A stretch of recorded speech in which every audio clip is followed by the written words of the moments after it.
오늘 말씀은 이렇게 이스라엘이 블레셋을 만나고 나니까 벌벌 떨고 다 군인들이 도망을 치고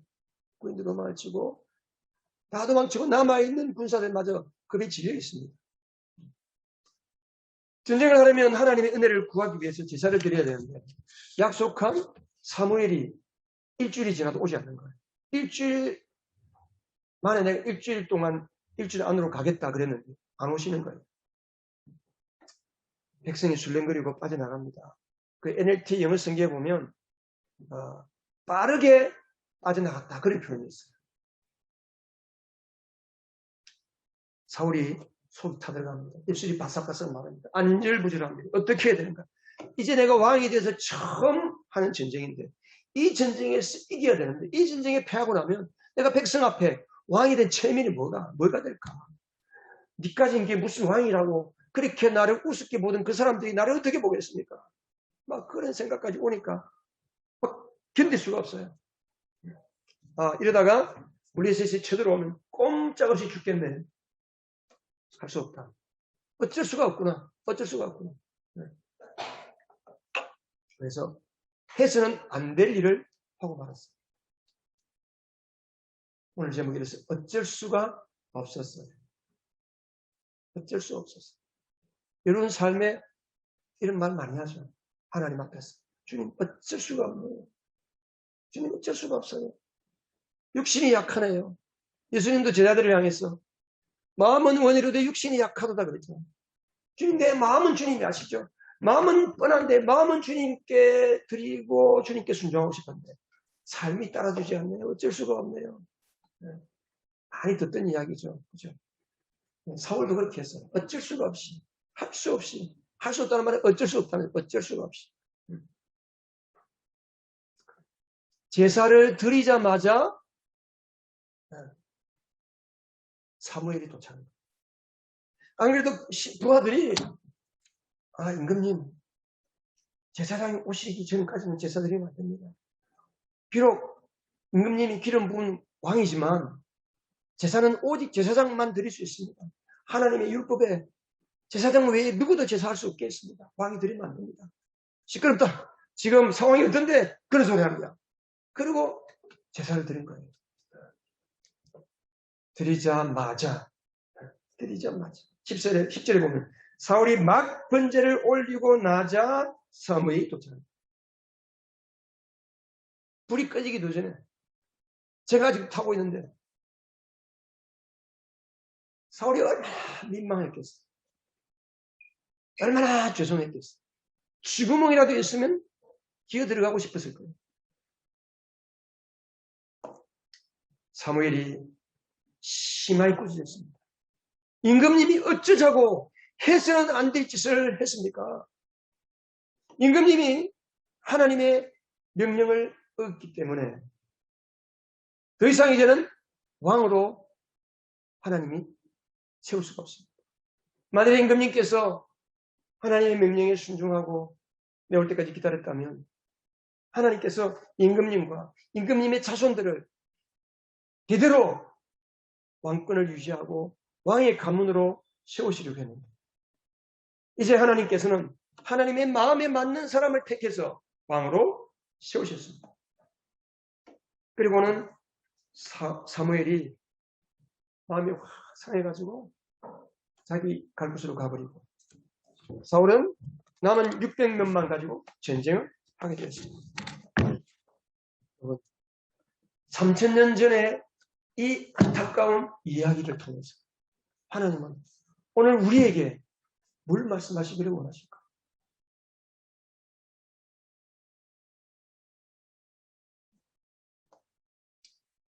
우리가 먼저 생각할 것은 사울은 할 수 있는 짓을 한 게 아니에요. 할 수 없는 짓을 한 거예요. 해서는 안 될 일을 한 거예요. 그냥 해서는 안 될 일이 아니고 절대로 해서는 안 될 일을 사울이 한 거예요. 아니 뭐 제사 한번 드리기로서니 뭐가 그렇게 대단하다고 절대로 해서는 안 될 일을 했단 말이니까 사울 입장에서 보면 충분히 이해가 됩니다. 자, 백성은 블레셋 그 엄청난 군사들을 보면서 그들이 질렸어. 그들이 들고 있는 무기는 기껏해야 꽃갱이, 몽둥이, 뭐 낫, 도끼, 뭐 전쟁 무기, 활, 뭐 돌팔매질할 뭐 이런 거. 근데 저쪽에는 전차부대를 보고 전차부대, 기마부대가 있고 저기는 전부 다 손에 칼을 들고 창을 들고 오잖아. 이쪽에는 칼과 창을 가진 사람은 누구밖에 없었다 그랬어요?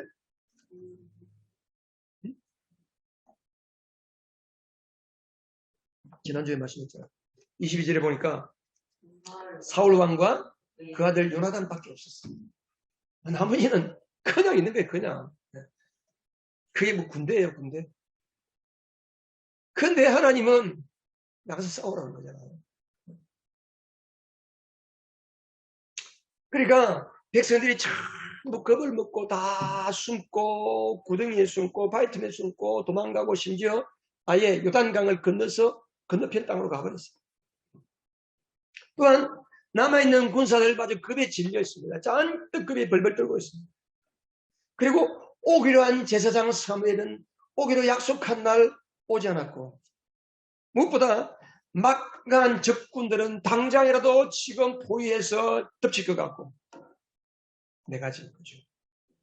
막강한 적들 모두가 급에 질려서 도망가고 있고 오기로 한 제사장은 약속한 날 오지도 않고 그리고 블레셋이 당장 쳐들어올 것 같았어. 여기 보면 12절에 보면 블레셋 사람이 길갈로 내려와서 칠 것 같은 생각이 들 때 칠 것 같은 앉아서 당하기만 할 수가 없다. 여러분 같았으면 어떻게 하겠어요? 이런 때 사울의 마음이 충분히 이해가 됩니다. 충분히 그럴 수 있겠구나. 근데 또 아쉬운 게 한 가지 있어요. 이럴 때에 사울이 하나님께 또 한 번 정도 물어볼 수 있지 않겠어요? 우리가 지난주에 그랬잖아요. 사울이 왕이 되고 나서 제일 먼저 한 것이 군사를 뽑는 거예요. 왕이 되고 나서 제일 먼저 하나님 제가 왕이 되었는데 저는 부족합니다. 연약합니다. 12지파 중에 제일 약한 베냐민 지파 그 중에서도 약한 그 가문에서 태어난 사람인데 제가 어떻게 왕이 됩니까? 주님 제가 어떻게 해야 되겠습니까? 하나님께 물어봐야 되는데 안 물어봤잖아요. 또 안 물어보는 거예요. 물어볼 때 안 물어보는 거예요. 여러분 성도들의 삶에 기도해야 될 때 기도하지 않으면 백전백패하는 거예요. 결국 사울이 하나님이 세운 제사법을 어기고 제사법을 깨뜨려버리고 말았습니다. 그 백성들이 보는 앞에서. 사울이 왜 제사를 드렸을까요? 할 수 없었어. 어쩔 수 없었어. 자, 정말 어쩔 수 없어서 제사를 드렸을까요? 요즘 사람들이 흔히 말하는 팩트 체크를. 자, 거꾸로. 블레셋이 당장 쳐들어올 것 같다는 생각을 했어요. 12절에. 근데 14장 1절 보세요. 14장 1절 같이 한번 읽어보세요. 시작.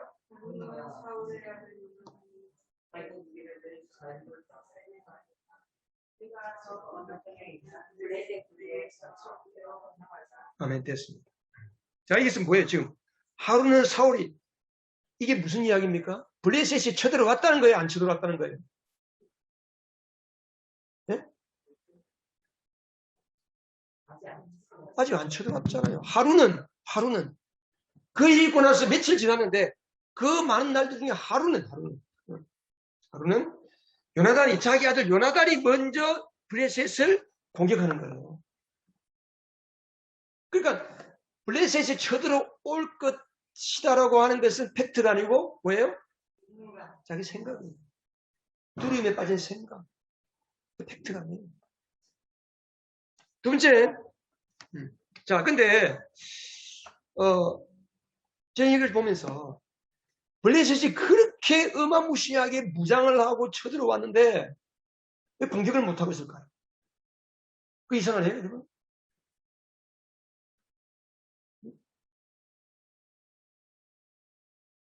왜 공격을 못할까요?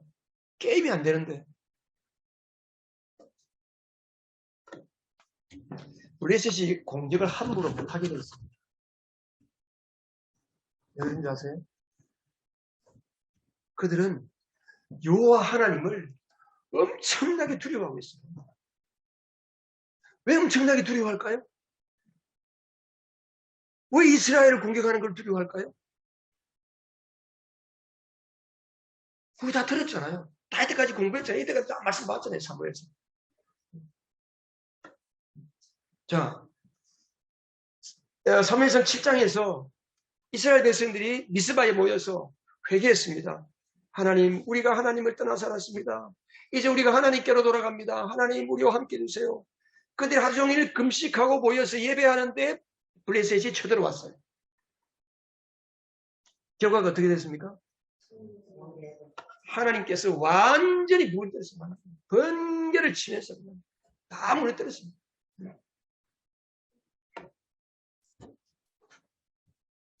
또 그보다 훨씬 더 이전에 사무엘상 4장에 가면 그들이 이스라엘과 싸워가지고 큰 승리를 거두고 하나님의 언약궤를 뺏어갔어요. 언약궤를 뺏어가서 자기 신당, 다곤 신당에 갖다 놨는데 어떻게 됐어요? 다곤 신당이 다 부서졌잖아요. 언약궤를 갖다 놓는 마을마다 독종이 생기고 사람들이 죽어나가고, 이야, 이거 우리 잘못 가져왔구나. 이거 얼쩔줄을 못 쩔쩔대는 거예요. 그래서 암소 2마리에다가 수레에 싣고 하나님의 언약궤를 이스라엘로 보내버렸죠.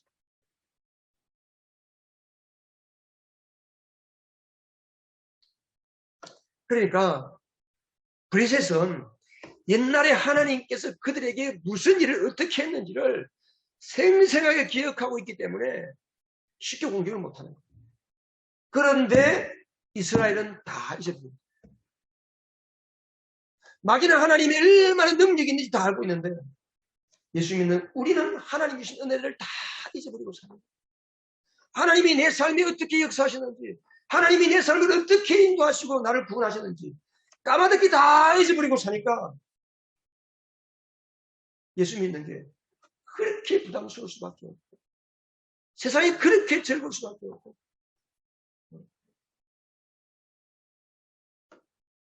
하나님의 마음이 어떨까? 두 번째 팩트 체크. 군사들이 흩어지고 있었다는 거예요. 군사들이 뿔뿔이 다 흩어져서 다 뿔뿔이 다. 여러분, 그런 군인들은 사라져야 돼요. 여러분, 전쟁에서 가장 큰 적이 뭔지 아세요? 전쟁에서 가장 큰 적은 내부의 적이 내부의 적. 내부의 적이 뭡니까? 두려움이에요, 두려움. 두려워하면 아무리 막강한 전력을 가지고 있더라도 질 수밖에 없습니다. 그러니까 두려움에 빠진 군사들은 알아서 도망가는 게 그냥 도와주는 거예요.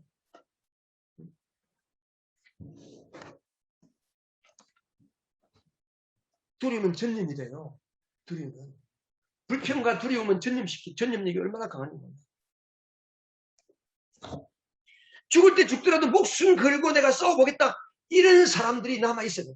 그 사울에게 600명이 그런 사람. 물론 겁에 잔뜩 질려있지만 그래도 떠날 수가 없었어. 싸워야지. 싸워봐야지. 여러분, 기도원의 전쟁을 여러분 아시잖아요. 하나님 앞에 기도원이 미디안 군사들이 쳐들어오니까 미디안 군사들이 바다에 모래알처럼 또 몰려왔어요. 그러니까 기도원이 군사를 뽑았는데 32,000명이 몰려. 32,000명. 하나님께서 기도원아, 이 사람들이 많다. 예? 저렇게 모래알처럼 왔는데 많다. 돌려보내. 여러분, 싸우다가 죽을 것 같고 저렇게 엄청난 군인들하고 적들하고 싸워서 두려울 것 같은 사람 다 돌아가시고. 그래서 22,000명이 돌아갔어요. 10,000명이 남았어요. 하나님 이제 됐죠? 아니야. 그래도 모자라. 그래도 많아. 돌려. 다 돌려. 마지막으로 그래도 많이 남았는데 하나님께서 뭐라고 그랬어요? 결국은 몇 명 남겼어요? 300명. 300명. 하나님이 왜 300명 남기겠어요? 전쟁은 너희들이 하는 것이 아니고 누구에게 속한 것이다? 하나님께 속한 거예요. 예수 믿는 사람이 세상에 나가서 영적인 전쟁을 하고 세상과 싸우는 것처럼 그렇게 살아서 승리하는 것은 내가 똑똑해서, 내가 돈이 많이 있어서, 내가 건강해서, 내가 재주가 많아서, 내가 많이 배워서 이게 된 게 아니라는 거예요. 예수 믿는 사람들이 승리하고 예수 믿는 사람들이 세상을 정복할 수밖에 없는 것은 하나님께 달려있다는 것입니다. 하나님께 여러분의 인생이 달려있습니다. 하나님께서 여러분을 책임지십니다. 세 번째 팩트 체크. 사무엘이 오지 않았다고요? 사무엘이 안 왔습니까? 사무엘이 왔잖아요. 언제 왔어요? 언제 왔습니까? 사무엘이? 제사를 드리자마자 조금만 더 기다렸으면 될 텐데. 조금만 더. 이 사람이 하는 거죠. 조금만 더 기다립시다. 조금만 더, 조금만 더.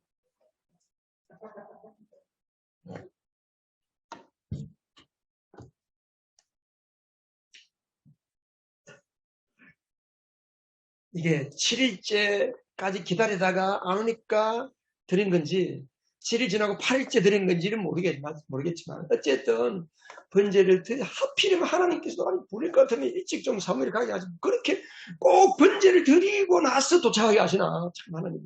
여러분 하나님은 이해할 수 없는 일을 할 때가 가끔 있어요.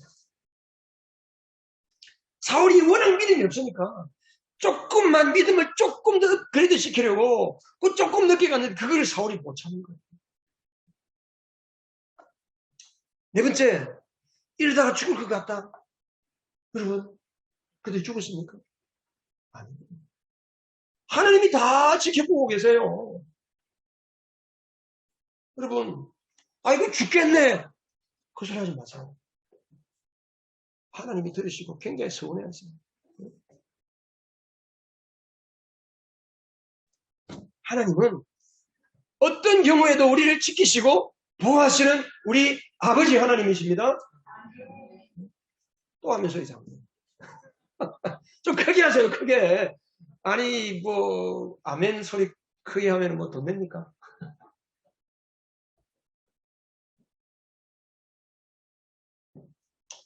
팩트체크의 결론. 사울은 어쩔 수 없이 한 것이 아니었다는 거예요. 그러면 왜 그랬어요? 결국은 믿음이 없는 거예요. 하나님을 신뢰하자는 거예요. 나를 왕으로 세우신 하나님에 대해서 믿음이 안 가는 거예요. 여러분은 어떠세요? 하나님께 대한 믿음이 팍팍하고 계세요? 여러분 삶에 하나님이 믿음직해서 행하고 있는 것들이 무엇입니까? 그 증거들이 있어요. 은혜를 구하기보다는 전쟁하기 전에 하나님이 은혜를 구하려고 제사를 드렸는데 은혜를 구하기보다는 그냥 전쟁하기 전에 하나님께 제사하는 절차를 행한 거예요. 여러분 오늘 예배에 은혜를 구하러 오셨어요? 아니면 주일 예배 한 번 드려야 되니까 일주일 동안에 주일 예배가 중요하니까 그냥 오신 거예요.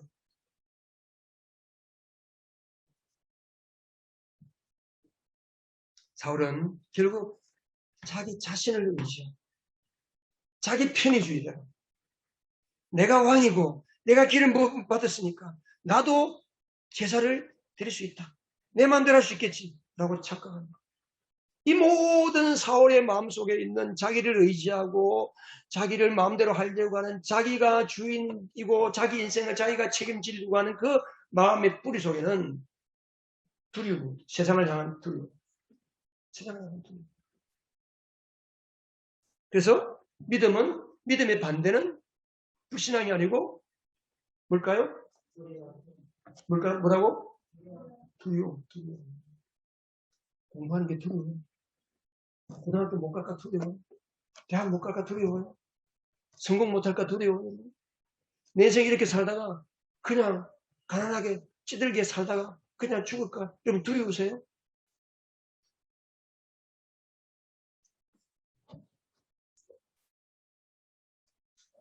왜 이렇게 두려울까? 인생의 마음 깊은 곳에 근원적인 두려움이 있습니다. 근원적인 두려움. 그 근원적인 두려움은 에덴 동산에서 하나님께 저주를 받고 쫓겨난 것이기 때문에 그것에 대한 두려움이 있는 거예요.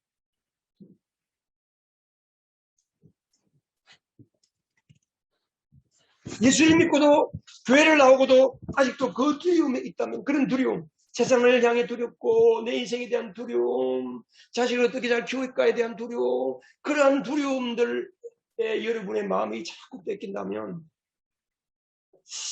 혹시 내가 예수님을 제대로 믿고 있는가?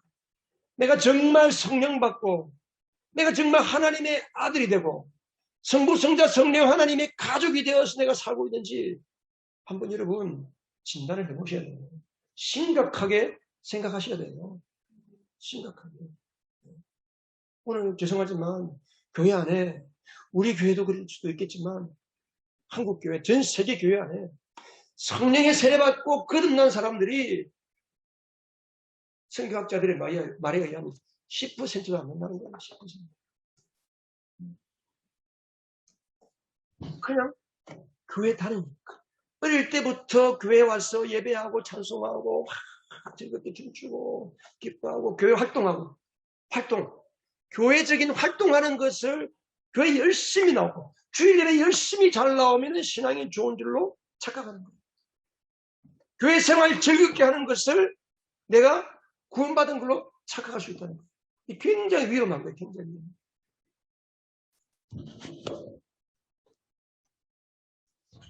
그런 신앙을 가리켜서 종교라고 해요. 종교. 기독교는 종교가 아닙니다. 하나님 아버지와 자녀와의 하나님의 가족관계. 오늘 우리가 예배하러 온 것은 하나님 만나러 온 거예요. 할렐루야, 맞죠? 하나님 만나러 나오셨죠? 하나님의 은혜를 사모하셔서 나오셨죠?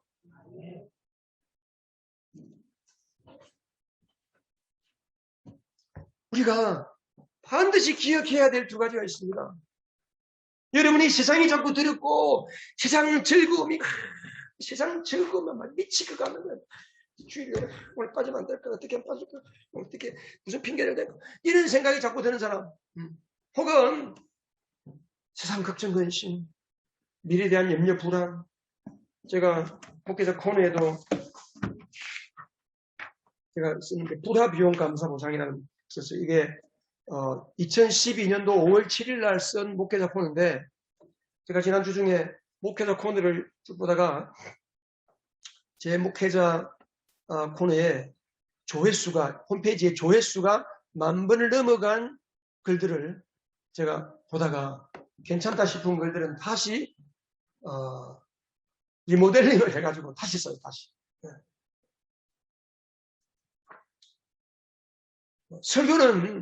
설교는 조회수가 10,000번이 넘어가는 거 들어봐도 별로 그렇게 별로 들어. 근데 이 목회자 칼럼은 가끔 괜찮은 글들이 있더라고요. 설교는 조회수 올라가봐야 별 소용이 없어요. 설교는 이 자리에 와서 설교를 듣는 그 자리에 하나님이 역사하시기 때문에 사실은 설교 영상을 올리고 유튜브로 올리는 거 별로 의미가 없습니다. 그냥 귀만 즐겁게 돼. 귀만. 여러분 유튜브 설교 많이 듣지 마세요. 유튜브 많이 보지 마세요. 여러분들이 성경 지식이 많이 가지고 있다고 믿음이 좋다고 착각하기 쉽습니다. 아닙니다. 말씀은 현장이 현장. 하나님이 오늘 이 순간에 역사하는 이 시간, 제가 똑같은 말씀을 다음 주에 전하면 오늘과 같은 은혜가 임하지 않습니다. 또 다른 은혜가 있는 거죠. 그래서 그 목회자 코너에 그런 이야기를 썼습니다. 어제의 일로 인한 후회, 불평, 내일, 내 인생의 미래에 대한 막연한 불안, 염려, 걱정, 두려움. 이런 것이 생길 때 두 가지 기억하세요. 자, 따라서 첫 번째, 하나님 우리의 아버지는 육신의 아버지와 다르다.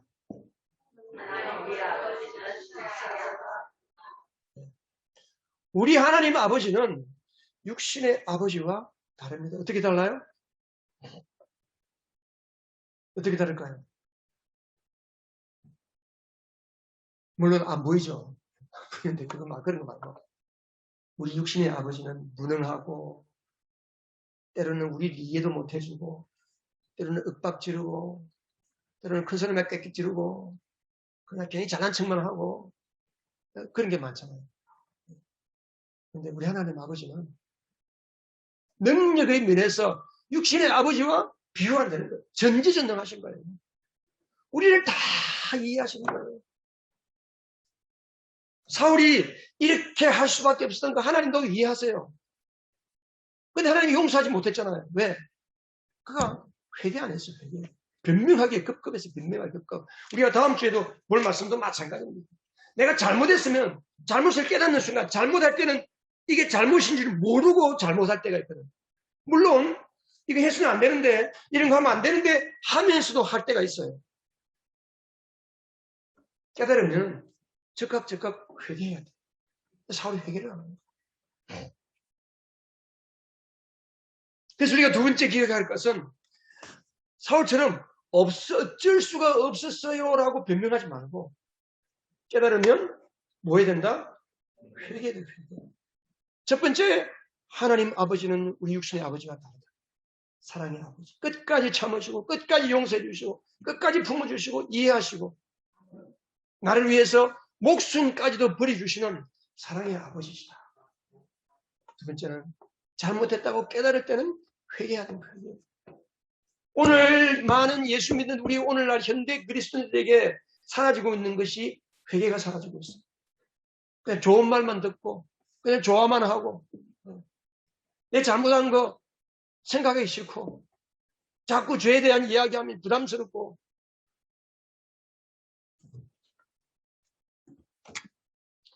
여러분 세상 살다 보면 어쩔 수가 없다고 그렇게 말할 때가 있잖아요.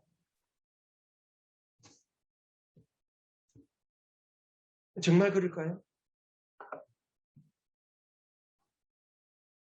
여러분 살다가 보면 어쩔 수가 없어요. 목사님은 세상 너무 몰라요. 그런 말씀 하지 마세요. 정말 그럴까요? 마귀의 속임수입니다. 마귀의 속임수. 어쩔 수가 없었어요. 하나님 어쩔 수가 없네요. 할 수 없네요. 그거 벌써 사탄의 속임수에 넘어가고 있다는 증거입니다. 시간이 없었어. 몸이 안 따라줬어. 너무 피곤했어. 돈이 없었어. 배운 게 없었어. 남편이 안 도와줬어. 아내가 안 도와줬어. 심지어 하나님이 안 도와주시니까. 여러분 다 사탄의 속임수입니다. 사탄의 속임수. 그런 말 속에는 세상이 너무 두렵습니다. 내 욕심이 너무 큽니다. 그런 거예요. 하나님을 아버지라고 부르면서 여전히 세상이 두렵다. 하나님께 엎드려서 물어봐야 돼. 하나님이 정말 나의 아버지신가? 그냥 머리로만 하나님을 아버지라 부르고 있는가 하는가? 정말 내가 성령 받고 하나님이 내 아버지라는 사실 때문에 감사하고 감격하고 아까 부른 찬양처럼 이 찬양을 하면 막 춤을 춰야 정상이 춤을 춰야 그냥 앉아서 부르면 안 되는 거예요. 그래서 일부러 기타도 그냥 막 춤추는 곡으로 쳐요. 쿵짜닥 쿵짝짝 하면서 하나님을 아버지라 이렇게 춤을 춰야 되는 거야. 이렇게. 네? 그 선생님 혼자 안 해요.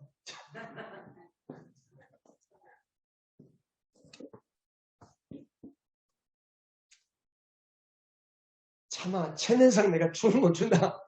제가 이해합니다. 막 이렇게 흔들어서 막 박수를 쳐요. 이렇게 하든지 네?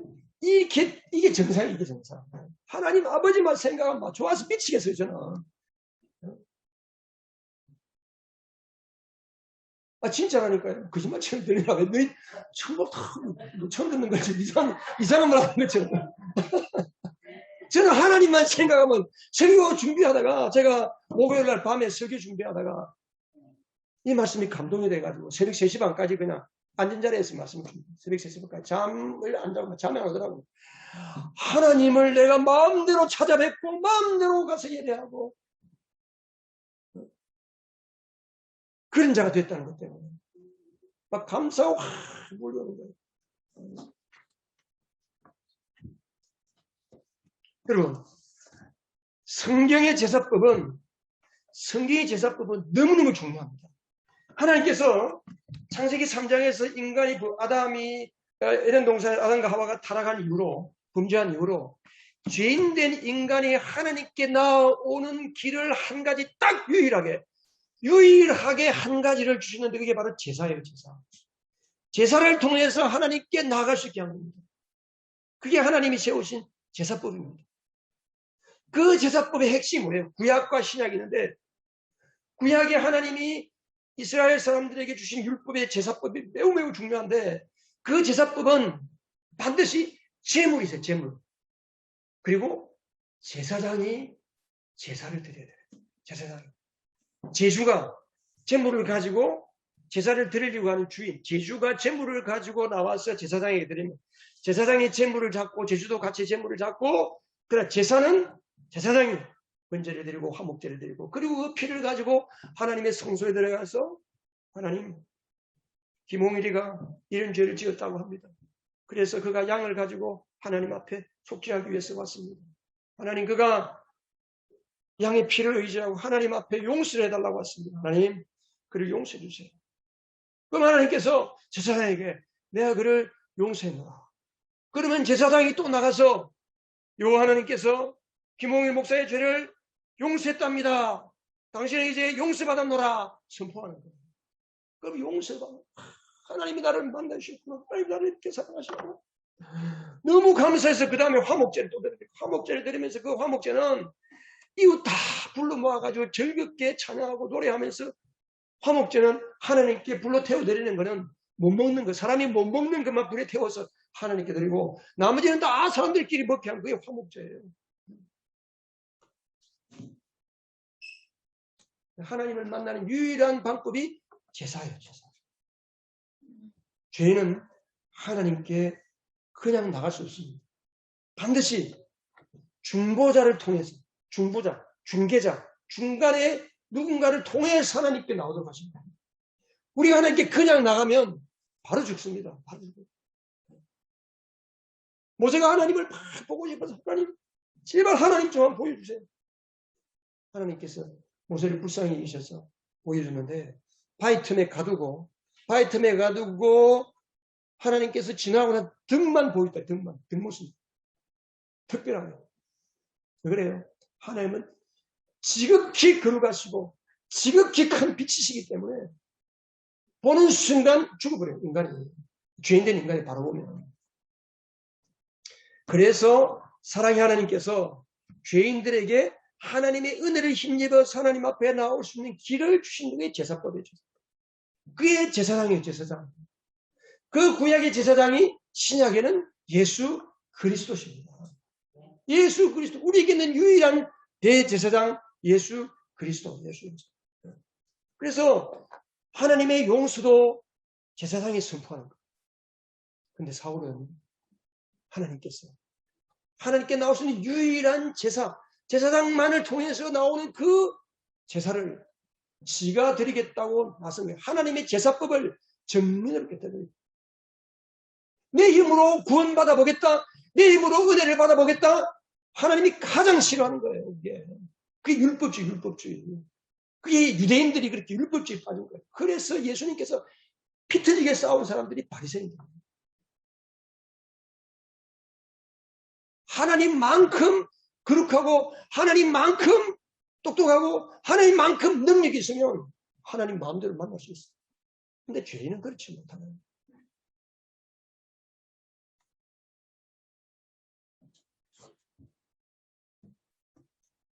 하나님의 계획을 망치는 사탄의 하수인 노릇을 한 거예요. 사울. 그래서 이렇게까지 지나치게 벌을 내리는 이런 저주의 말씀을 하실 수가 있나 싶을 정도로 책망을 한 거예요. 다른 죄를 지은 게 아니라 하나님께 갈 수 있는 유일한 길. 그것을 사울이 했다는 거예요. 우리에게 유일한 중보자는 예수 그리스도십니다. 히브리서 10장 19절 한번 같이 읽어보겠습니다. 그러므로 형제자매 여러분, 우리는 예수의 피를 힘입어서 담대하게 지성소에 들어가게 되었습니다. 예수께서는 휘장을 뚫고 우리에게 새로운 살 길을 열어주셨습니다. 그런데 그 휘장은 곧 그의 육체입니다. 그리고 우리에게 하나님의 집을 다스리시는 위대한 제사장이 계십니다. 그러니 우리는 확고한 믿음을 가지고 참된 마음으로 하나님께 나아갑시다. 우리는 마음에다 예수님의 피를 뿌려서 죄책감에서 벗어나고 맑은 물로 몸을 깨끗이 씻을 것입니다가 아니고 이미 씻은 거예요. 예수를 믿고 예수님의 기적과 고난과 십자가와 부활을 믿고 성령의 세례를 받는 순간 우리는 마음과 몸의 모든 죄를 다 깨끗하게 씻김받은 하나님의 자녀가 되었다는 거예요. 이게 하나님이 우리에게 주시는 은혜의 선물입니다. 죄 지을 수밖에 없는 우리의 생명은 부모로부터 물려받은 우리의 생명은 죄 지을 수밖에 없는 죄덩어리. 우리가 코로 숨 쉬고 사는 이 목숨 속에는 그냥 죄로 꽉 찬 거예요. 그냥. 눈만 뜨면 죄 짓는 생각밖에 안 드는 그럴 정도의 그런 아주 악한 본질을 가지고 있는 것이 이게 우리 인간입니다. 우리 인간. 내가 하나님 앞에 한번 착하게 살아봐야지. 한번 말씀 순종해봐야지. 결심하면 바로 못 지키는 거예요. 이게 인간이에요. 그래서 하나님께서 아예 우리의 생명, 잿덩어리 된 육체의 이 악으로 꽉 찬 이 육신의 생명은 예수님께서 십자가에서 다 짊어지시고 다 죽게 만들고 우리에게 부활의 새 생명을 주십니다. 그 부활의 새 생명을 예수 믿는 사람들에게 다 주심으로써 그것을 믿는 자는 하나님의 자녀, 하나님의 예수 그리스도 안에 있는 생명을 얻게 되는 거예요. 예수 그리스도 안에서. 그래서 예수님을 모신 자는 그 속에 있는 하나님의 생명을 소유하게 되는 것입니다. 그래서 아들은 언제든지 아버지께 나갈 수 있습니다. 이제는 여러분 마음껏 하나님께 제사할 수 있는 사람이 되는 거예요. 이게 은혜입니다. 은혜. 구약에는 상상할 수도 없는 은혜가 예수님 때문에 우리는 이제 마음대로 예배하는 거예요. 어디에서든지 예배하는 언제 어디서든지 항상 예배하는 항상 예배. 항상 하나님 부르고 하나님 아버지 그러면 오냐 왜 그러냐 너 왜? 아 너 그렇게 어렵구나 힘들구나. 아 너 지금 마음이 기쁘구나.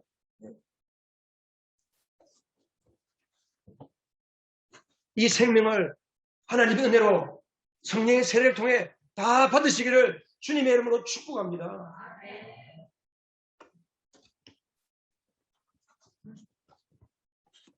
그러니까 여러분 예수 믿은 사람은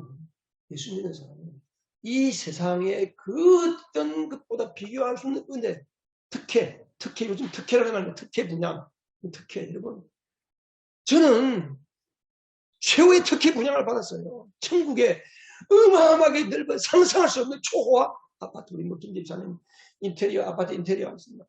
상상할 수 없는 어마어마한 금은 보석으로 장식된 우리 집은 여러분 저희 집은요 천국에 있는 저희 집은 길바닥이 황금으로 깔려 있습니다.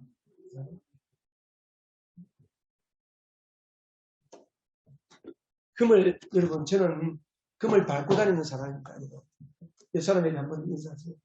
나는 금을 신발로 밟고 다니는 사람이야. 나는 보통 사람 아니야.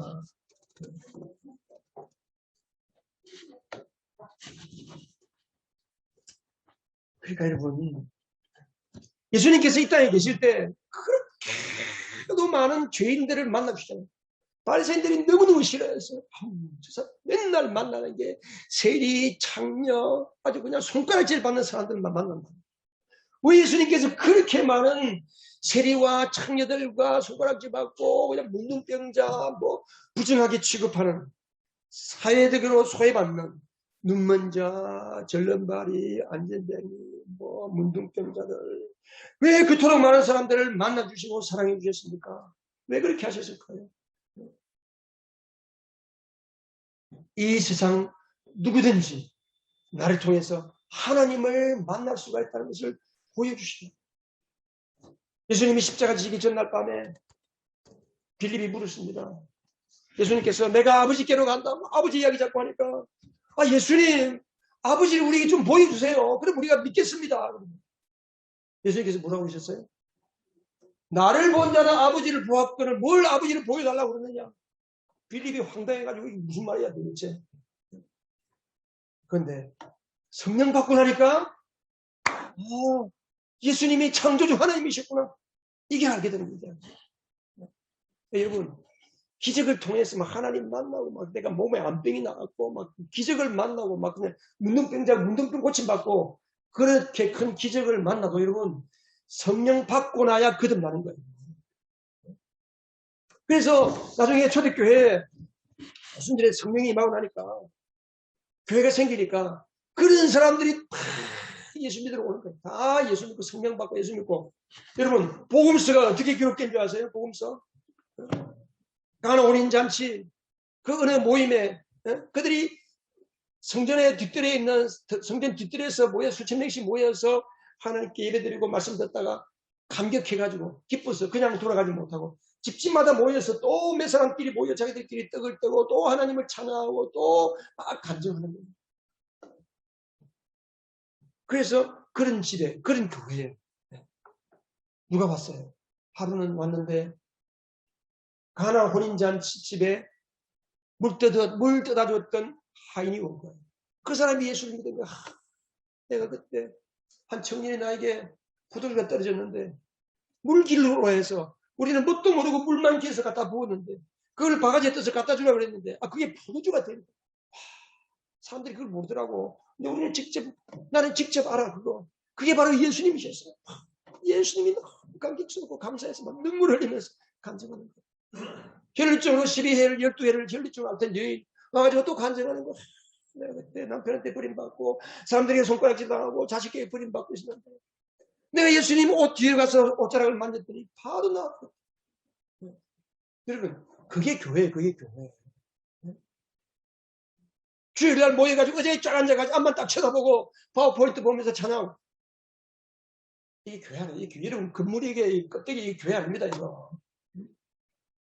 우리 집에 같이 모여서 하나님을 간증하고 예배하고 또 안 믿는 사람에게 간증하고. 우리 주원철 형제 어제 부모님한테 전화가 왔었어요. 목사님 고맙습니다. 저도 우리 아들이 장남이니까 이제 우리는 장남 따라가야 안 되겠어요. 나도 교회를 가고 싶어.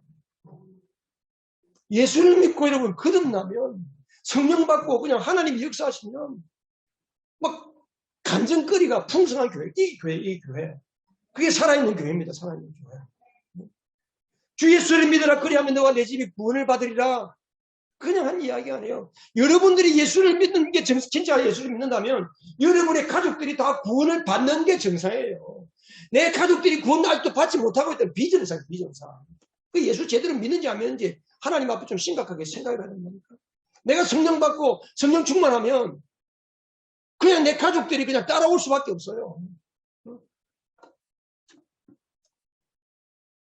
그래서 초대교회 성도들은 로마 시대 그 극렬한 핍박 속에서 어떻게 됐어요? 그 극렬한 핍박이 있을 때 그들은 믿음을 포기할 수가 없었어. 나를 구원하신 예수님을 포기할 수가 없었어. 땅을 파고 땅굴 속으로 들어갔잖아요. 지금 그 터키에 가면 있잖아요. 땅 속으로 몇 킬로씩이나 땅을 파고 들어가서 200년, 300년 동안을 거기에서 몇 대를 살면서 자기 할아버지가 돌아가시면 옆에다가 또 묻어놓고 또 막아놓고 거기서 또 예배하고 밥 먹고 아버지가 돌아가시면 또 묻어놓고 그 자리에서 또 같이 모여 찬송하고 예배하고 내 믿음을 잃어버릴 수가 없었어. 여러분, 여러분의 믿음하고 뭐하고 바꿀 수 있겠어요?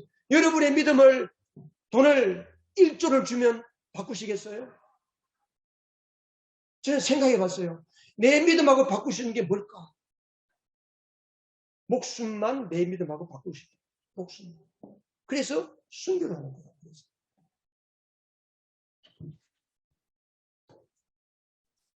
하나님을 아버지라고 부르는 자는 결코 이 세상에 그 어떤 것도 핑계가 안 됩니다. 어쩔 수가 없었어요, 목사님.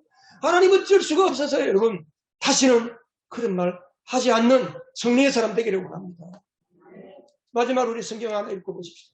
이 보면 뭐라 그러냐면 육신으로 말미암아 율법이 미약해서 해낼 수 없었던 그 일을 하나님께서는 해결하셨습니다. 예수님이 게세마네 언덕에서 체포당하여 죽기 직전에 기도할 때 제자들에게 나를 위해 기도해다. 내가 지금 죽게 되었다. 내가 지금 고민된다. 죽고 싶다. 너무 고통스럽다. 그러니까 제자들이 너희들 깨어쓰고 기도해다. 기도하고 오면 또 자고 있는 거예요. 왜? 그때가 벌써 새벽에 2시 3시 됐으니까 잘 수밖에 없지. 예수님이 뭐라 그랬어요? 마음은 오늘의 육신이 약하구나. 근데 그들이 성령 받고 거듭나고 나니까 마음은 오늘에도 육신이 약하더라. 너 뭐라고 그랬어요? 육신으로 말미암아 미약해져서 해낼 수 없는 그 일을 왜 하나님께서 어떻게 해결했나? 하나님께서는 그의 아들 예수 그리스도를 죄된 육신의 모습을 보내어서 십자가에다가 못 박아 죽게 하시고, 그래서 그것을 믿는 자들은 육신을 따라 살지 않고 성령을 따라 사는 우리가 율법이 요구하는 바 하나님의 말씀을 내가 약해서 못 지키는 그것을 이룰 수 있도록 해주셨다는 거예요. 예수님의 십자가의 능력입니다. 죽으심의 능력이에요. 부활의 능력이에요. 어쩔 수 없었다고요? 같이 밑에 읽읍시다. 시작. 아니에요. 이제 예수님 때문에 하나님을 아버지라 부르는 거예요. 우리 다 같이 일어나서 한번 찬양. 하나님을 아버지라 부르는 거예요.